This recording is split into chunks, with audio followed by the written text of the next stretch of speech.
Hi guys, welcome back to my channel. I'm Georgia and today I'm going to be testing out the Collection Lasting Perfection Glow Foundation.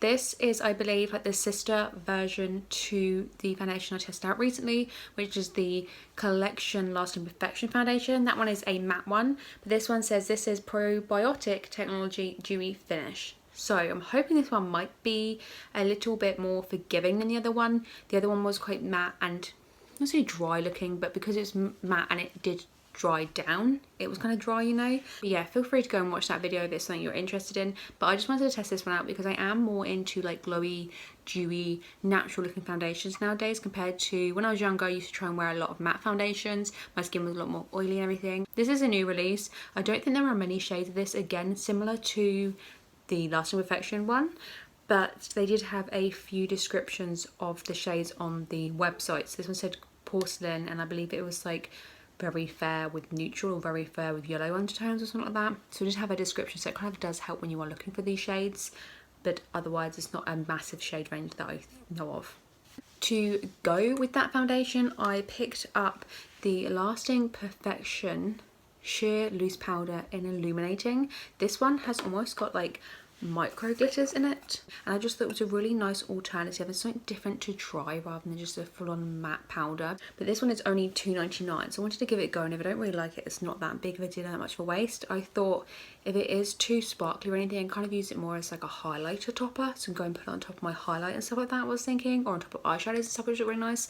So yeah, it doesn't look like something too shimmery though, to be fair. It does look like there's a lot of glitter in there, but when I tried it on the back of my hand, I kind of have it one way and it looks quite matte, and then when I put it to another way, or then I see it in the sun or in the light a bit more, then I can see the glitter. So it's not full on glittery all the time, it's just when it catches the light. And then I did also pick up the Collection Primed and Ready Dewy Makeup Fixing Spray. This was $5.99, which is kind of expensive for a collection makeup, but not necessarily expensive for a setting spray. I did then look on to other websites and they start from about £10, so this is a pretty good price for that. But anyway, yeah, these are the three pieces that I've got to test out today, so let's just get to it. I'm going to be using a beauty blender with this because I think I used a brush and I didn't really like it, so I'm using a beauty blender. That's how I normally would apply my foundation nowadays. I got this one in the shade Porcelain 2, again the same as the other foundation. I did think it was a little too light for me last time, but when I actually put the rest of my makeup on, and also especially when I look back at the video, it matches my neck, so I don't think it's too bad. So I'm going to take a bit on the back of my hand. Again, it is a similar consistency to the other one. It is slightly thick and creamy. It just says on the back of the bottle, full coverage foundation with a dewy finish. Lightweight formula, powered with probiotic technology, giving a balanced and soothing effect. Shake well before use and vegan suitable. Now this first layer that I put on does look quite nice in the skin. It hasn't set into any pores or anything, but it hasn't given the absolute most amount of coverage for foundation just yet, but it was only a small amount that I did put on. So I'll probably be just applying a bit more to my cheeks, especially where I want a bit more coverage. So far I do like this one more than the original. It is looking a lot more natural, like dewy on the skin. It doesn't really set in or anything. It doesn't look drying, it doesn't feel drying. It is slightly tacky still, which is kind of to be expected of a normal to dewy foundation. It's only because the last one did matte down quite a bit. But yeah, I like the finish of this one better already. There's not too much difference in it, but I just prefer this one, I think. I can still just see it catching in some places though. Or like just sitting on top of the skin again. Literally here, like right under the eye. It looks slightly patchy. I do have a bit of a redness kind of bit here, and like skin that's always been like that for quite a while, but it hasn't really covered that or gone over the top of it because I think it's like scarred skin, that bit there. On the side of my face, where I do have acne scarring again, it just looks kind of patchy. And I don't know whether it's because I've become more aware of foundations like this on my skin that I tend to look for it more now or not. But the last few foundations I've used have kind of done this slightly, where the colour almost looks like it's separated and sat on the skin, or it looks a bit patchy in places, or like clinging in areas. And maybe my skin is changing, or maybe it is becoming slightly drier, but it doesn't feel dry, it doesn't feel like it needs any more moisture. I do moisturise enough, I use enough skincare products and everything.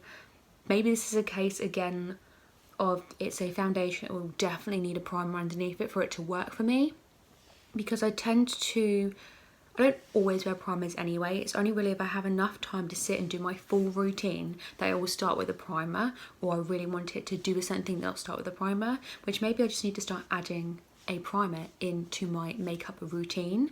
That might solve a lot of things. But I just find that it's just, once again, you can't really see it from far away, but it's just something off about it. Maybe I'm just being picky about this now, but I feel like I can see it. If I look in the mirror, I can see it. And no one's been really standing that close to you. They're going to be like here-ish, I guess, at best. Especially nowadays, it should be miles away from me. Let's powder it and put some setting spray on, see if that helps as well, because that might also help things along. Everything is just a bit of a play around and testing things out at the moment, as it should be with a lot of makeup anyway, because one thing that works for you isn't always going to work for everybody else anyway. Same as I said in one of my previous videos about the CC cream. I really wanted to like that. Everyone was raving about it. I quite like CC creams and tinted moisturisers and stuff, but I tried it out and again, it almost separated on my face, or it just went a bit, there was something about it I just didn't quite like, and I will need to have a play around with that and continue playing around with that, as well as a lot of these. Like I said, maybe just a primer will fix things. Okay, so next I'm going to go into the Collection Lasting Perfection Sheerless Powder and Illuminating. I haven't used this before. I don't think I've really used any of their setting powders before either. Let's take a bit in the back of the lid here. This does look like it's going to be quite a dark colour. It says Translucent Glow, but it does look as we do quite a dark colour. I'm just going to go in with my big brush and put it all over, because I don't want to focus too much of this under my eyes or anything with the smaller brush. So I'm just going to take a bigger brush there. I can kind of see that colour from the powder on my face, but it's not as extreme or dark as I thought it was going to be. So that's alright. I can kind of see now where I have that redness on my nose. There's also a bit of redness here.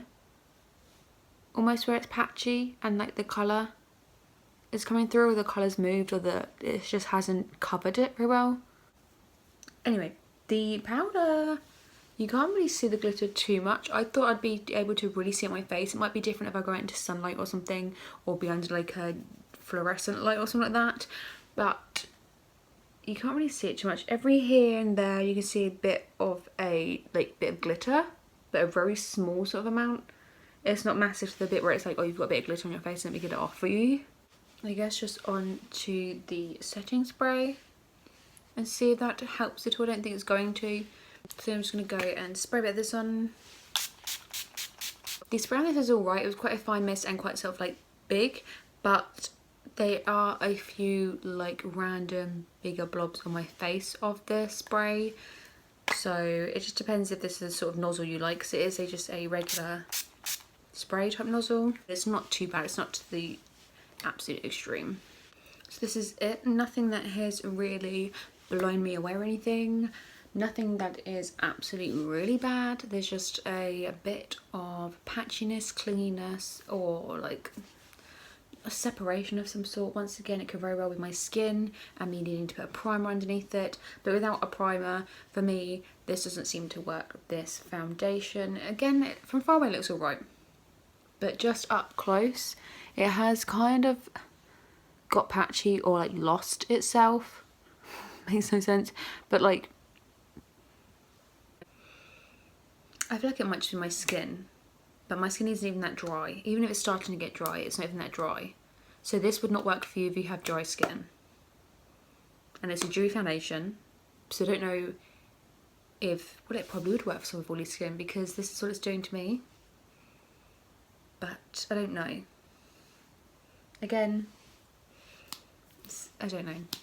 I'll have to play around with it again. But it's one of these sort of foundations, like the original Collection foundation I had bought quite a while ago, like back in the summer last year, and then I didn't really get around to using it. I kind of just put it away and didn't really get around to using it, and then I never wanted to reach for it. I never wanted to grab it and use it. I think I used it once and I didn't really want to use it again. So this might just be another one of those. It's going to be in my drawer. I'll probably get around to using it at some point, but it's not going to be one that I grab for, because it's just not good enough for me to be wearing on a daily basis without having to try and faff around and get things right with it. I can have, like I say, I just keep saying I'll have play around with it, but sometimes you just haven't got time to be playing around with it, you know? At the moment as well, I hate doing these videos where I'm talking about the foundations and I feel like I'm just feeling really negative about it, or the same thing keeps happening and I'm like, oh, the foundation, because it could very well be my skin. So I don't want to be moaning too much about it and be like really down on these foundations and be like about it if it is just my skin. But yeah, that is what it is, you know? This just doesn't seem to work for me.